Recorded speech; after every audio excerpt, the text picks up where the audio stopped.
meron bang punto itong si Senator Marcoleta na hinahanap o sinasabi wala namang malinaw na coordinate siyang West Philippine Sea? Opo. Ang tingin ko kasi, nabanggit din niya eh. Parang ginagawa niya, ang dinadahilan niya, hanggat walang mapa, hanggat walang coordinates daw, yung West Philippine Sea, hindi daw natin pag-aari ito at hindi natin pwedeng ipaglaban bale. Parang ganun yung pinupunto niya. Which is completely wrong. Okay? Maling-mali po yun. Ang hinahanap niya coordinates. Parang hindi niya naiintindihan kung ano coordinates, no? Ang coordinates po ay specific location yan, isang point po yan, di ba? At yung point po na yon ay wala po yung sukat. Kasi location yan eh.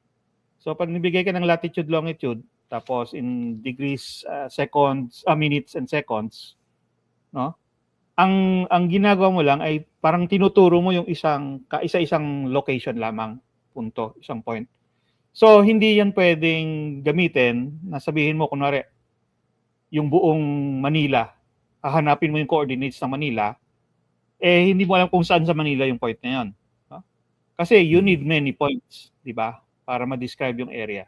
Ang minimum mo para makapag-describe ng isang area ay 3 coordinates, no?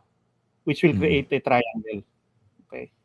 Tapos, alam naman natin siguro basic na geometry natin, no? It takes 2 points to create a line, di ba?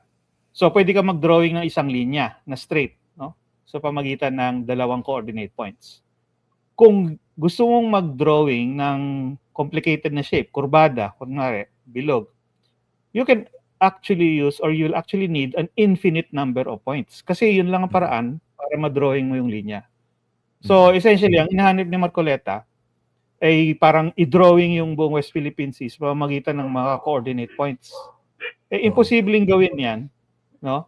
Ng infinite number of points, no? Anong hinahanap niya? Isang buong library para ibilang yon. Ngayon, kung sisimplihan mo, you will still need probably several thousand points para ma-describe talaga yung buong West Philippine Sea, no? So kaya hindi yan kailangan actually eh, no?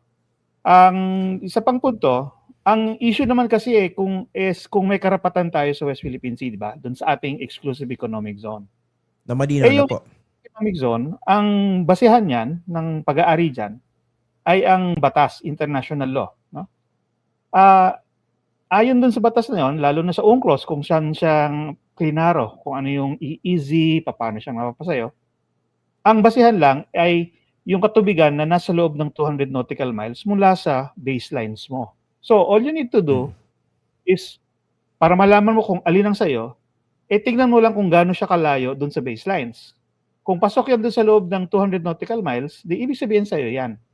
So, yun lang ang kailangan mo para masabi na yung EEZ at kahit anong mang likas yamang dagat na sa loob nun, sa atin. No? So, hindi mo na kailangan yung coordinate points pa, no? Para malaman mo kung sa'yo yung EEZ. No? So, ganun yung pinaka punto doon. Buod. Okay. So basically ganito, ang isang question po rito, lumalabas, the question itself is wrong. Yung punto na maghanap ng coordinates dahil hindi kailangan yun. Tama po. Okay. Tapos pangalawa, sige po, go ahead. Sige. Sige po, ituloy niyo muna yung pangalawang point. Hindi, yung paki-explain prof yung relevance ng ilang mga batas na na-enact ng Pilipinas. For example, yung Baselines Law to be able to identify the 200 nautical mile exclusive economic zone. Una, yung exclusive economic zone, yan ay isang tinatawag na maritime zone, no? Zone ng pandagat. Lahat po ng zone ng pandagat, whether it's exclusive economic zone, territorial sea, contiguous zone, na sinasaad sa UNCLOS, nalalaman mo yan sa pamamagitan ng pagsukat ng specific na distance, ng isang distansya mula sa baselines. So as long as may baselines ka, sukatin mo lang, either 12, 24, o 200 nautical miles, then malalaman mo yan na yan yung location ng iyong territorial sea, contiguous zone, at exclusive economic zone. So yun kaya yung baselines law, no, napakahalaga naman kasi yan nga yung batayan ng lahat ng maritime zones ng Pilipinas. At sa ibang bansa din, ganun din. Pag may baselines ka, susukatin mo mula sa baselines, yun na yung maritime zones mo. Ngayon, isa pang sinasabi ni Marcoleta, wala daw itong West Philippine Sea. Wala, parang sinasabi niya wala tayong EEZ, no? Yun parang para sa akin, parang willful ignorance na yun, no? Kasi PD 1599 issued by President Marcos Sr. in 1978, no? Already established the EEZ back then, no? Yung po kasing EEZ, kumbaga, ginawa yan, na-create yan ng mga developing countries noong 1970s. Bakit? Kasi that was the time na nininegotiate ito UNCLOS. At yung mga developing countries, particularly yung mga sa Africa at saka South America, natatakot sila at the time na yung mga pangisdaan malapit sa kanila ay makukuha ng mga ibang bansa, lalo na yung mga mayayaman at mayroong mga technological capability. May mga industrial countries. Tawag natin doon mga distant water fishing nations. So natatakot sila na ubusin nitong mas malalakas na bansa, mas advanced technologically na bansa, yung kanilang mga pangisdaan. Kaya nila na-create itong idea o konsepto ng exclusive economic zone. Dapat yung mga pangisdaan na malapit sa baybayin mo ay para sa'yo lamang. Nagsang-ayon ang lahat ng mga developing countries doon, kasamang Pilipinas. No? So kaya nung hindi pa natatapos i-negotiate yung UNCLOS, ongoing pa siya, na-issue na itong PD 1599. Kasi para sa atin, developing country din tayo. Tapos magandang idea yon, tama yon. No? So that is actually how international law is created, through the practice of all of these countries. No? So 78, mayroon na tayong exclusive economic zone.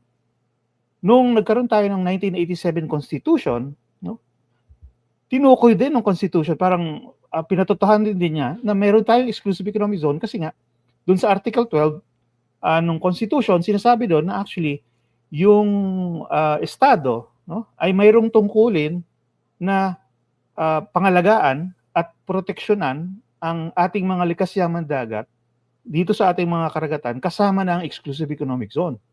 So mismo nga Constitution, nire-recognize yung concept ng exclusive economic zone at mismo sinasabi niya na meron tayong exclusive economic zone. Tapos doon, yung mga subsequent na laws natin, tulad nung Mining Act, no, of 1995, yung RA 7942. Tapos yung Fisheries Code, RA 8550 na ginawa noong 1998. Tapos later on, nung inamend siya, RA 10654 noong 2015. Lahat yon tinutukoy yung likas yaman dagat sa exclusive economic zone. So, malinaw na inimplement pa nga natin, di ba? Itong konsepto ng exclusive economic zone na nakasada sa konstitusyon na talagang nung panamang 1978 tinaguyod na natin. So, actually, last year, nung na-issue yung Maritime Zone Act, RA 12064, kumbaga parang in-update lang natin, ginawa nating mas angkop sa UNCLOS yung definition, tapos lahat ng karapatan natin na ni-recognize sa UNCLOS, isinabatas natin. No? So, malinaw na mayroon tayong exclusive economic zone. Ito yung ayaw tanggapin bali ni Marcoleta. No? Nung sinasabi niya na wala daw yan. Dahil walang coordinates. Kalokohan yan.